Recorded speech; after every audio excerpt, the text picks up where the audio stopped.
গত 16 বছরে যে ফেসিবাদ কায়েম করেছিল, জুলাই বিপ্লবে যে আমাদের 2000 ভাই বোনকে শহীদ করেছিল, 40,000 ভাই বোনকে গাজী করেছে, হেলিকপ্টার থেকে গুলি করে আমাদের শহীদ আনাস, শহীদ তাহমিদ থেকে শুরু করে হাজার হাজার আমাদের ভাই বোনদেরকে শহীদ করেছে। সেই খুনে হাসিনা আজকে মৃত্যুদণ্ড ঘোষিত হয়েছে। এই রায়ের মাধ্যমে আজকে জুলাই বিজয় হয়েছে। এই রায়ের মাধ্যমে আজকে জুলাইয়ের প্রজন্ম বিজয় হয়েছে।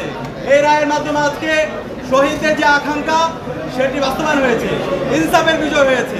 একই সাথে যে খুনে হাসিনার দূষণ সাবেক স্বরাষ্ট্রমন্ত্রী খুনে আসাদুজ্জামান কামাল, তারও আজকে মৃত্যুদণ্ড রায় ঘোষণা হয়েছে।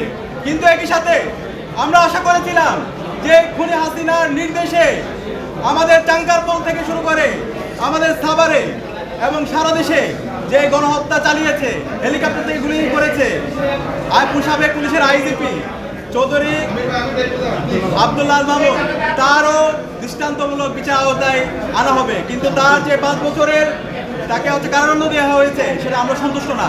আমরা অন্তর্বর্তীকালীন সরকার আন্তর্জাতিক অপরাধ ট্রাইব্যুনালকে অনুরোধ করবো, তার যে অপরাধের মাত্রা সে অনুযায়ী তাকে যেন ন্যায্য বিচারের আওতায় নিয়ে আসা হয়। একই সাথে আমরা ডাকসুর পক্ষ থেকে বলতে চাই, এই খুনে হাসিনা এবং তার সকল দূষরদের, তারা বিগত 16 বছরে যত ফেসিবাদ কায়েম করেছে, যত গণহত্যা এবং শিশুহত্যা করেছে, এই প্রত্যেকটা হত্যাকাণ্ডের বিচারে স্বাধীন বাংলাদেশে হতে হবে। একই সাথে হাসিনাকে ভারত থেকে স্বাধীন বাংলাদেশে দ্রুত নিয়ে আসতে হবে।